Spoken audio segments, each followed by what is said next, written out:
This video is brought to you by Squarespace. Hey photographer, Jessica Whitaker here, and in this video, I want to walk you through what your photography contact page should have on it.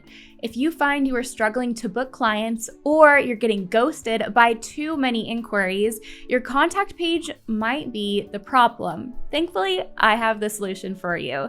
This is directly out of my online photography workshop. If you want to learn from me how to market and manage your dream business in your own backyard, head to jessicawhitaker.co/workshop. Let's first discuss 3 reasons why you want to have a detailed contact form in the first place. Number 1, it will cut down on email back and forth. It will save you and your client time in your inbox. The more details you have on your contact form, the less time in email. It's pretty simple. Number 2, this means that you can answer all of their questions before they even click send on your contact form. The faster you can answer the questions, the faster you get the retainer. The truth is, clients are looking up multiple photographers for the job, and it's not always a matter of who is less expensive. They'll usually end up booking whatever photographer answers their questions fastest, which means they're getting the contract and retainer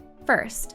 So photographer, that means if you can eliminate as much back and forth in email, if you can answer all of their questions or almost all their questions beforehand, you can beat the other photographers to the punch. You will win the race by being able to send over the contract booking information so much faster. And number 3, having a detailed contact page will make your future clients feel heard and seen. It will make them feel like they are truly being taken care of by you, because they are.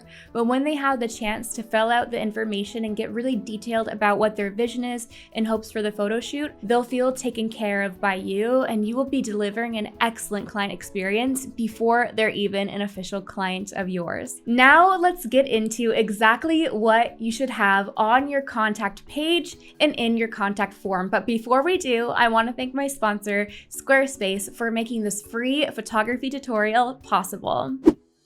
A photo speaks 1,000 words, but a polished and professional portfolio can get us those $1,000 clients. Enter Squarespace, the all-in-one platform for websites and domains. Photographers, it's time to be done settling for slow-loading websites with tedious plugins. I trust Squarespace's all-in-one platform to keep me booked and busy. Pick from one of their dozens of contemporary drag-and-drop layouts, host your custom domain and email with them, and even conduct successful email campaigns. Everything you need to run a successful photography business under their umbrella and at your fingertips. You can head to squarespace.com to begin your free trial, and when you are ready to launch your beautiful professional website, you can go to squarespace.com/Jessica Whitaker to get 10% off of your first purchase of a website or a domain. All right, photographer, I'm going to walk you through 9 things to have on your contact form. Feel free to add to or take away from. I hope that this will give you a great starting off point.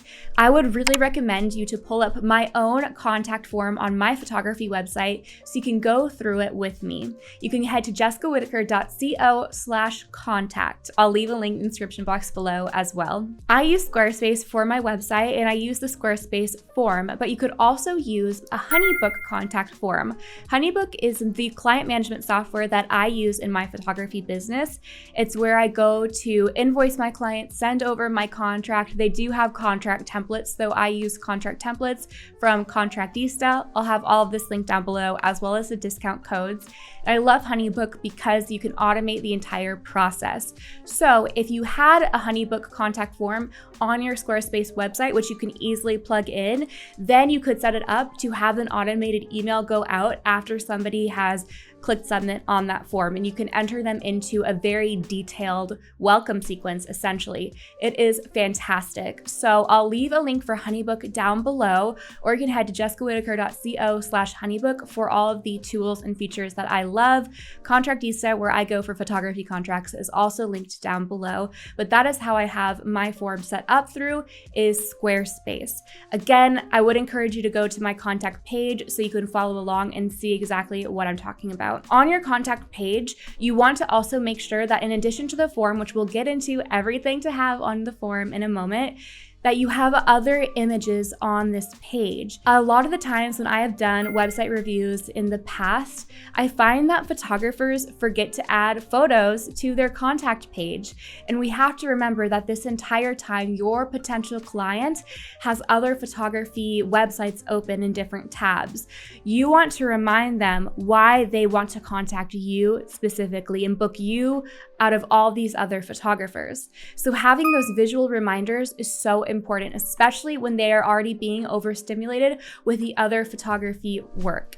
So I have 3 photos on my sidebar, and I also include client testimonials. I really encourage you to have a couple sentences from past clients on your contact page as well. A photo is worth 1,000 words, but testimonials are priceless. You can see how I put these things in action on my own contact page. Now let's get into the 9 things you should have on your photography contact form. Number 1, email address. Number 2, first and last name. Those things might seem obvious to some, but having the first and last name is really important so that you can have it ready to go, plugged into your photography contract, so that by the time they submit the form and you confirm with them, your contract is already all set up.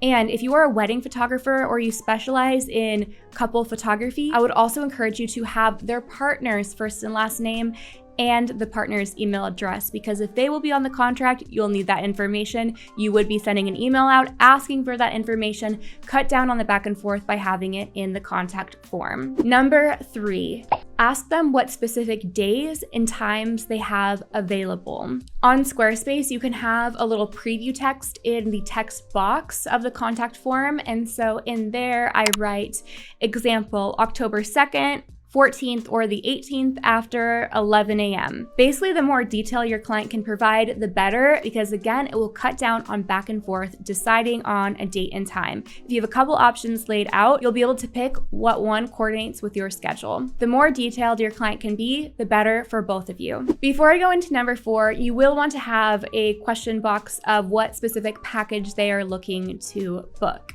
Number 4, I'm looking at my own contact form right now, is asking them what locations they have in mind and to encourage them to be specific. Now in Squarespace, you can have a little subtext underneath the main question, and I really encourage getting detailed with that subtext. You'll see on my own contact form how specific I go, but here's what I say to this question to elaborate on it. If you need help, I can suggest some areas, but the more specific you can be, the faster we can schedule your shoot. Feel free to browse through my blog section of the site and or shoot me links of locations that you like as a reference. And a lot of the times I will have clients sending me links to Instagram photos, Pinterest photos, blog posts that I have created where they're within the city, so Seattle, but they get really specific with location. This is especially helpful if they are from out of town and they don't know the neighborhoods, but they've seen things, they've saved them, and they would like to shoot. You would be able to guide them to what location that would be. Number 5 is asking them to tell you about their project. So yes, they have told you what package they're looking to book, but this is where clients can get detailed about their vision. The more detail, the better for you, so that you can execute exactly what they're looking for. Here's the subtext that I have in this section of my contact form.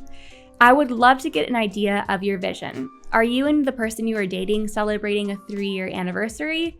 Is this a milestone photo shoot for hitting a goal? Are we revamping your social profiles with professional images before you launch your new business? Share it with me. A little side note, I like asking them to get detailed about the project, especially when it's a couple session, because the couple might not be engaged or married. They might just be dating and celebrating a dating anniversary. But if all you have on your contact form is select what package you would like, couple shoot 1, you have no idea what their relationship is. And so you're going to avoid an embarrassing moment if you ask them how long they have been married for, if they're only dating. This brings me to number 6. Partner's name, if it is a couple photo shoot.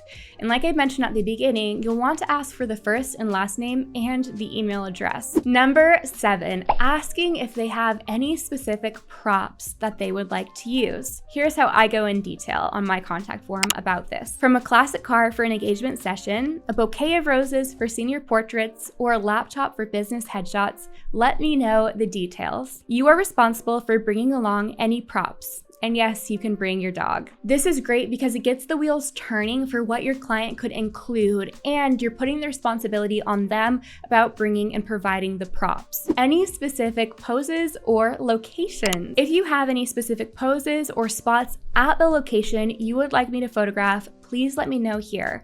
Feel free to type it out or link me to your Pinterest board. If you don't, no worries.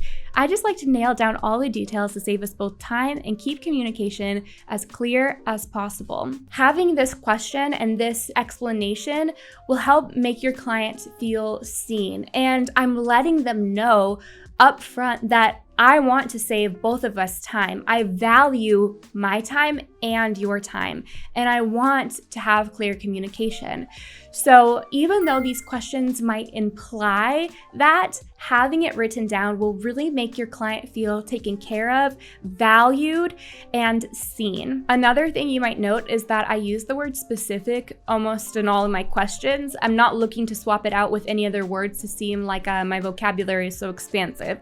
I want to keep it as simple as possible, and I want the point to be, I want to know from you exactly what you're looking for. So using the word specific repetitively is totally fine in this case. Number 9, the last thing you want to ask is how they heard about you. I have this in the form of a drop-down box on my contact page, and I have personal website as an option, Google, Facebook, Instagram, Wedding Spot, The Knot, Wedding Wire, Yelp, vendor referral, client referral, other, or unknown. This helps me know where my clients are coming from. Head to jessicawhitaker.co/contact to review my contact page, see how I display my images and testimonials from past clients, and run with it. If you want to learn how to start and scale a photography business in your own backyard on your schedule, regardless if you want to do photography part-time, full-time, or a transition, head to jessicawhitaker.co/workshop. Be sure to check out Honeybook as well as the photography contract templates on Contractista